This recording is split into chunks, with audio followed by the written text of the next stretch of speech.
Himalayan ഉപ്പ്, പർവ്വതങ്ങൾക്കുള്ളിലെ വിസ്മയഖനനം.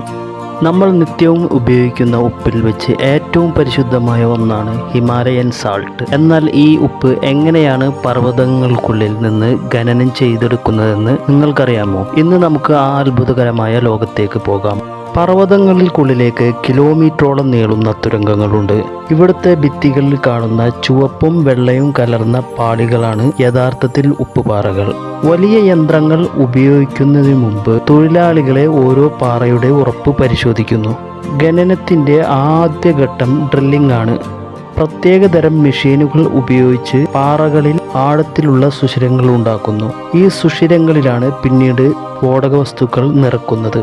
സ്ഫോടനത്തിന് ശേഷം ചിതറിക്കിടക്കുന്ന ഉപ്പുപാറകൾ തൊഴിലാളികൾ അവ വലിയ ചുറ്റികൾ ഉപയോഗിച്ച് ചെറിയ കഷ്ണങ്ങളാക്കുന്നു. നിയന്ത്രിതമായ സ്ഫോടനത്തിലൂടെ വലിയ പാറക്കൂട്ടങ്ങൾ അടർത്തി മാറ്റുന്നു.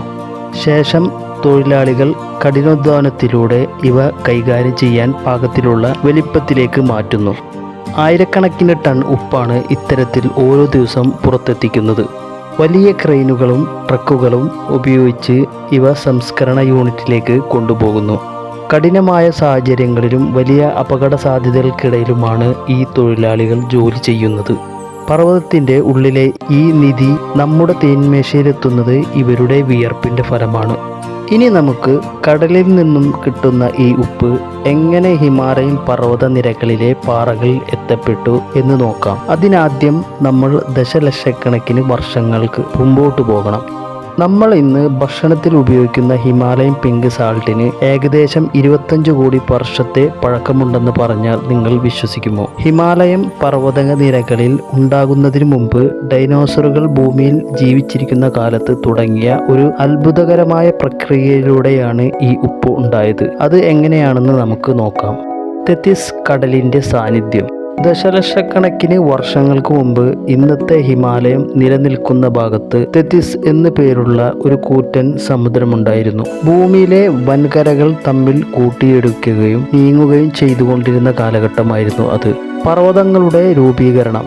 ഏകദേശം 4 മുതൽ 5 കോടി വർഷങ്ങൾക്ക് മുമ്പ് ഇന്ത്യൻ ഭൂഫലകം ഏഷ്യൻ ഭൂഫലകവുമായി അതിശക്തമായി കൂട്ടിയിടിച്ചു. ഈ ആഘാതത്തിൽ ഒരു പ്ലേറ്റ് ഉയർന്നു വരികയും ഹിമാലയ പർവ്വതങ്ങൾ രൂപപ്പെടുകയും ചെയ്തു. കാലക്രമേണ ഈ ഉൾക്കടലുകളിലെ വെള്ളം സൂര്യതാപം മൂലം വറ്റിപ്പോകാൻ തുടങ്ങി. സമുദ്രജലം വറ്റിയപ്പോൾ അതിലുണ്ടായിരുന്ന ഉപ്പ് വലിയ ശേഖരമായി ആഴങ്ങളിൽ അടിഞ്ഞുകൂടി. ഹിമാലയം ഉയർന്നു വന്നപ്പോൾ ഈ ഉപ്പ് ശേഖരങ്ങൾ ഭൂമിക്കടിയിൽ ഏകദേശം 5000 അടി താഴ്ചയിൽ സുരക്ഷിതമായി സംരക്ഷിക്കപ്പെട്ടു. നിറത്തിന് പിന്നിലെ രഹസ്യം. മറ്റ് സാധാരണ ഉപ്പുകളിൽ നിന്നും വ്യത്യസ്തമായി ഇതിന് പിങ്ക് നിറം ലഭിക്കാൻ കാരണം അതിലെ ധാതുക്കളാണ്. മഗ്നീഷ്യം, പൊട്ടാസ്യം, പ്രത്യേകിച്ച് ഇരുമ്പ് എന്നിവയുടെ സാന്നിധ്യമാണ് ഈ ഉപ്പിന് മനോഹരമായ പിങ്ക് നിറം നൽകുന്നത്.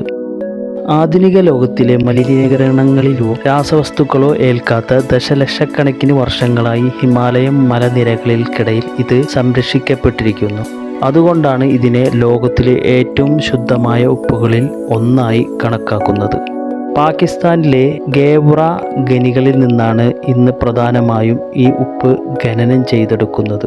പ്രകൃതി നമുക്ക് നൽകിയ ഈ അത്ഭുതത്തെക്കുറിച്ചുള്ള നിങ്ങളുടെ അഭിപ്രായങ്ങൾ താഴെ കമൻറ്റ് ചെയ്യുക.